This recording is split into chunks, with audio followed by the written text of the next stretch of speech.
Hola a todos, ¿qué tal? ¿Cómo están? Cuando las noticias falsas se están convirtiendo en arma de guerra, o que para ciertos políticos existen verdades alternativas, olvidamos que a veces la imitación, con respeto por supuesto, o la adaptación sin ser auténtica, puede ser muy bella. Un ejemplo de ello es la versión para saxofón de la sonata para violín de César Franck, que nos ofrece nuestro invitado de hoy, el saxofonista español Luisma González Jiménez.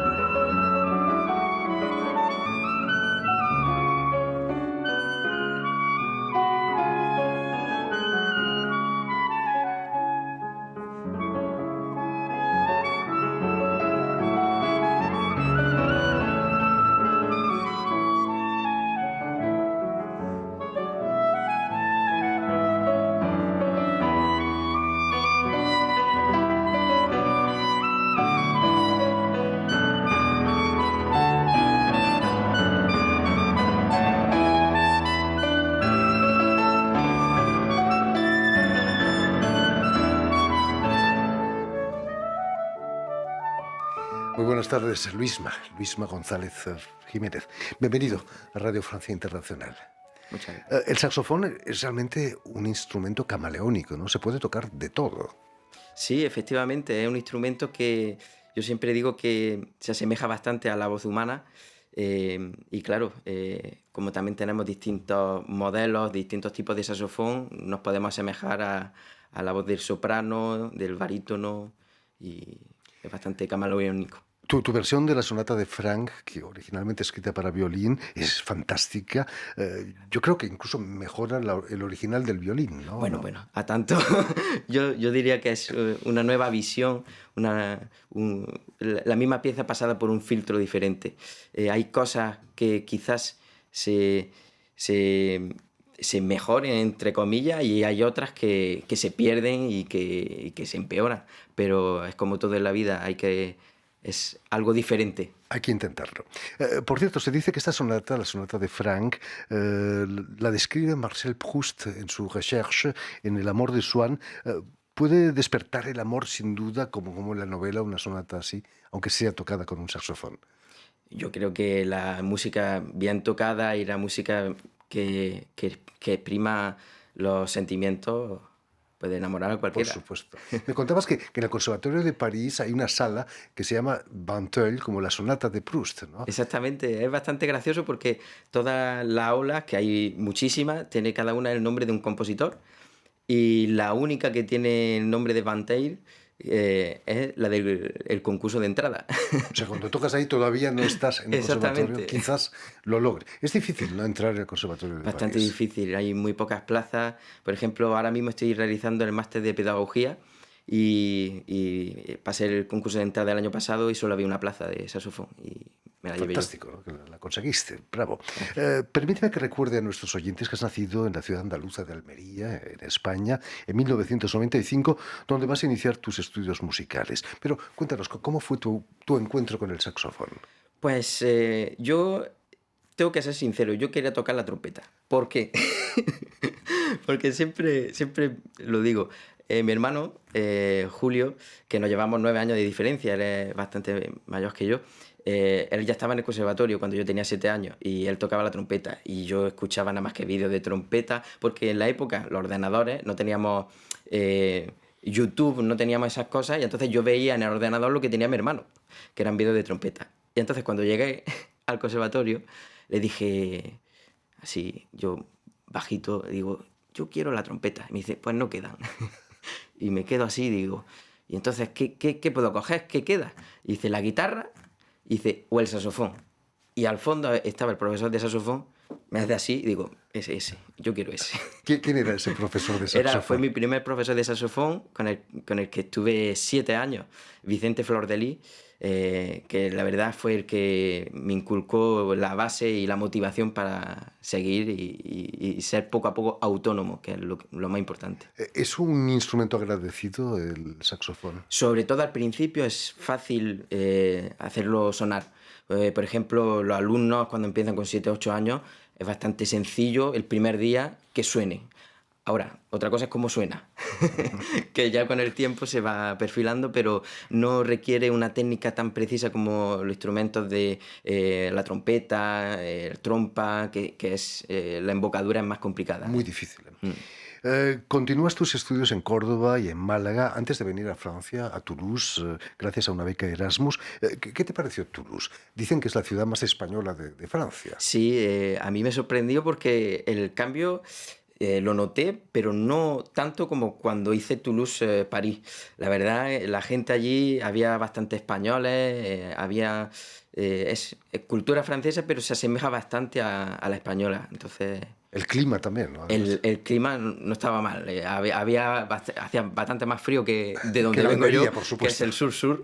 Por supuesto. Pero bueno, Poco más tarde vas a subir a París, permíteme que decimos, subir a sí, París para realizar un máster en la Universidad de París-Saclay y estudiar en el Conservatorio de Versalles. ¿Cómo fue la experiencia de trabajar con Vincent David, el profesor de pues saxofón? fue un sueño. La verdad, yo de hecho entré en Córdoba y en Málaga con el mismo profesor porque a la época fue el único español que había estudiado con Vincent David.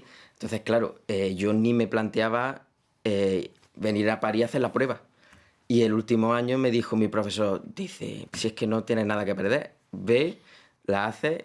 Cogí el avión, llegué por la mañana, hice la prueba y resultó que entré y desde entonces para mí siempre ha sido la persona a la que, igual que yo, muchísima gente, saxofonistas, nos queríamos asemejar y aprender de él el sonido, la técnica Porque y Vincent David no solo es saxofonista, es compositor, es compositor, director. director de orquesta. Ahora mismo él es profesor de saxofón en el Conservatorio de Bruselas y bueno, toca con el ensemble Antas Contemporain. Ahora le hicieron una creación de una pieza que ha escrito para ellos en la Filarmonía de París. O sea, es una persona, es un genio. Yo diría que es un genio. Hablando de Bruselas, el saxofón es un invento belga, ¿no? El señor Sax era belga.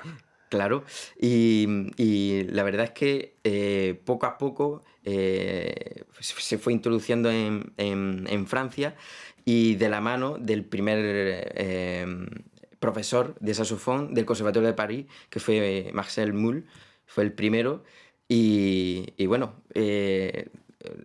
entra a colación de que justo ahora se acaba de jubilar el profesor actual del CNSM, Claude Delange, y acaban de nombrar al nuevo, que es Nicolas Senijevic, con el que también estudié en Versalles, y bueno, es el quinto, si no me equivoco, de toda la historia, quinto profesor de saxofón en el Conservatorio de París, que es la meca del saxofón clásico. El repertorio del saxofón en las orquestas es un poco limitado, ¿no? Eso limita también las salidas profesionales. Bastante limitado. De hecho, no hay plaza fija en ninguna orquesta de saxofón. Pero bueno, luego también tenemos ensembles de música contemporánea, de música actual, que realmente sí suele haber más plazas. Pero sinceramente, y donde más me he encontrado yo cómodo es con la música de cámara, el cuarteto de saxofón, que formo parte de Gaman Ensemble, que nos cruzamos aquí 4 españoles en París y hicimos el máster de música de cámara en el CNSM y son gente que son mis amigos y con los que me encanta tocar en concierto, incluso yo diría que es más incluso que tocando solo, porque habiendo 4 personas es mucho más intenso. Estamos viendo unas imágenes de un concierto en el Carnegie Hall. No está mal, ¿no? Sí. Has tocado en salas prestigiosas del mundo entero, ¿no?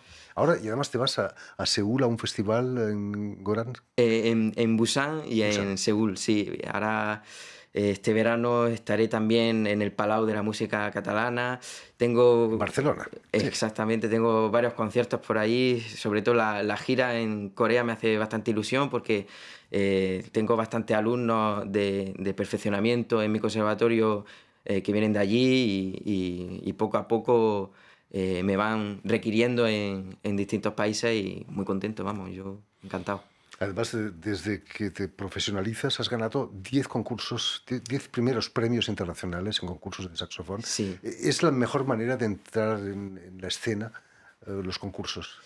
Yo diría que también es el boca a boca, porque también hay mucha gente que toca muy bien, pero luego en el trato humano, que luego hablaremos del doctorado y todo eso, y que es una de las razones, en el trato humano, luego eso se nota. Si eres buena persona, humilde y trabaja, yo siempre pongo el ejemplo de Rafa Nadal, que por todos querido, que es el Gran mejor campeón, ejemplo. Hay un que gran campeón. trabajar y punto. Cero No hay excusa. secretos, no hay secretos. Precisamente más allá de la música, te interesas por el funcionamiento del cerebro. Es cierto que estás trabajando en una tesis de neuropsicología y musicología. Exactamente. Trabajo para ver la relación que hay entre las personas altamente sensibles y la música de cámara. Entonces estamos viendo porque la alta sensibilidad, PAS, llamada en español, persona altamente sensible, es un término que viene de crearse en 1995, es bastante reciente, y, bueno, hace referencia a personas que tienen una sensibilidad más alta de lo normal, por ejemplo, con respecto a las emociones. Normalmente son personas que tienen hiperempatía, son personas que para la música Perfecto. es perfecto, porque de hecho es una conexión, puedes anticipar lo que está pensando la otra persona, cómo se siente, dónde van, y claro, lo que intento demostrar con esta tesis es cuáles son los puntos positivos y negativos de la alta sensibilidad en la música. Precisamente, puede ser patológico esa alta sensibilidad. La alta sensibilidad es de nacimiento, pero la hipersensibilidad es algo adquirido. Debido a un trauma, por ejemplo, personas que tienen una hipersensibilidad a los olores, que entran en una habitación y huelen cuando una persona se ha echado perfume, pero la alta sensibilidad es realmente algo genético que viene de los padres y que se transmite de generación en generación. La musicoterapia puede utilizar también esa alta sensibilidad, ¿no? Completamente. De hecho, yo también estoy formado en la educación a personas con hándicap y es lo que más se utiliza. De hecho, comprender cómo funciona, utilizar esa empatía por comprender cómo funciona el cerebro de la otra persona.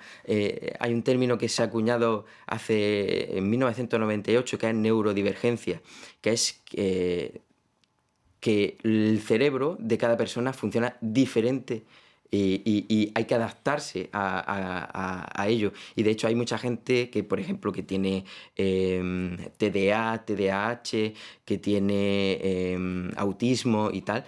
Engloba todo eso, la neurodivergencia, no es algo, diríamos, que es problemático a la hora de tocar un instrumento o para nada. Es simplemente que el proceso se cambia, se modifica. Por ejemplo, yo tengo alumnos que son incapaces de leer una nota en la partitura, le toma muchísimo tiempo, pero poco importa la nota que yo le toque, él sabe cuál es. Fantástico, ¿no? Bueno, Pavarotti no sabía leer música tampoco. Otro Imagínate. ejemplo, otro ejemplo. Sí, Pero sí, volvamos al concierto de este martes en el Colegio de España, en la Cité Universitaria, aquí en sí, París. Vas a dirigir desde el saxofón un conjunto de saxofonistas del Conservatorio de Meudon, donde tú eres profesor, ¿no? exactamente. La pedagogía también es una faceta importante de la neuropsicología, perdón, Sí.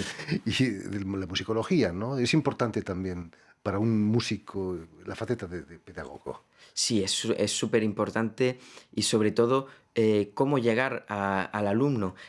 Por mucho que nosotros queramos explicar algo, si el alumno no está dispuesto a recibirlo, no lo hace suyo y yo baso mi pedagogía, por ejemplo, en una pedagogía democrática. Quiero decir, yo les doy útiles para llegar a una idea objetiva.